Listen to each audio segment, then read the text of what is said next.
O mestre da Cabala comentou: se é um corpo glorificado, como pode ser de carne e ossos, se carne e ossos não herdam os céus? E aí, com essa grande pergunta, mega, ultra argumentativa, ele chegou à incrível conclusão.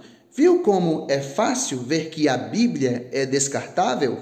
Mas o lado bom disso é que o mestre da Cabala não é mestre da Bíblia, né?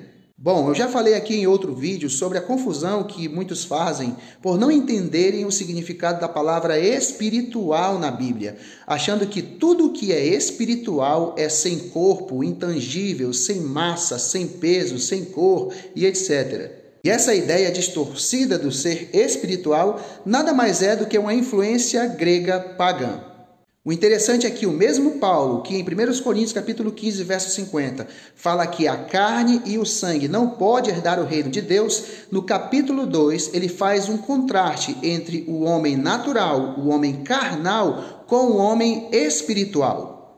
Ora, o homem natural não aceita as coisas do Espírito de Deus, porque lhes são loucura, e não pode entendê-las, porque elas se discernem espiritualmente. Porém, o homem espiritual julga todas as coisas, mas ele mesmo não é julgado por ninguém. Agora ficou bem claro o porquê desses tipos de comentários, não é?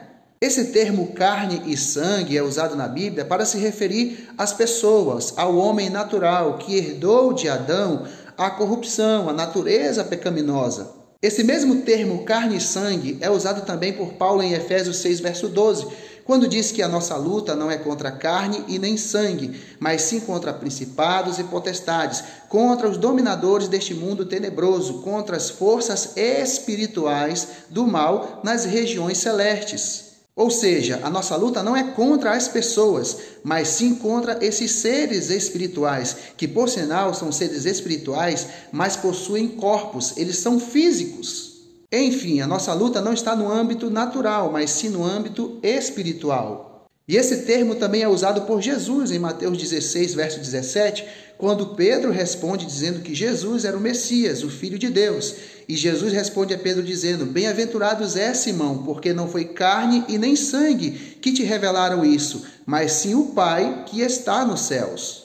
Então, dentro de todo esse contexto bíblico, e principalmente de 1 Coríntios capítulo 15, você pode conferir, Paulo, quando afirma que a carne e o sangue não pode herdar o reino de Deus, Paulo não está dizendo que no reino de Deus as pessoas não terão um corpo físico de carne e osso. Paulo simplesmente está dizendo que esse corpo aqui natural, manchado pelo pecado, que adoece, que envelhece, que se cansa, que é corrupto e mortal, não pode subsistir ao reino de Deus, que é eterno.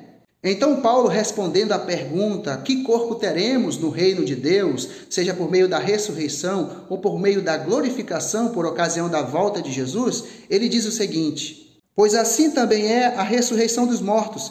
Semeia-se o corpo na corrupção, ressuscita na incorrupção. Semeia-se em desonra, ressuscita em glória. Semeia-se em fraqueza, ressuscita em poder. Semeia-se corpo natural, ressuscita corpo espiritual. Se há corpo natural, há também corpo espiritual.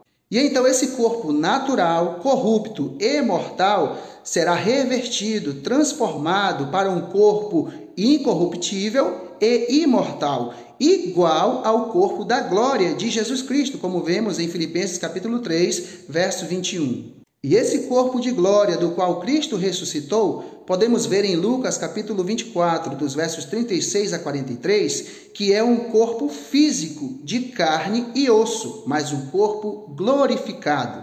Um corpo incorruptível, poderoso e imortal, que não sentirá mais dor, não se cansará e nem envelhecerá. Que Deus os abençoe.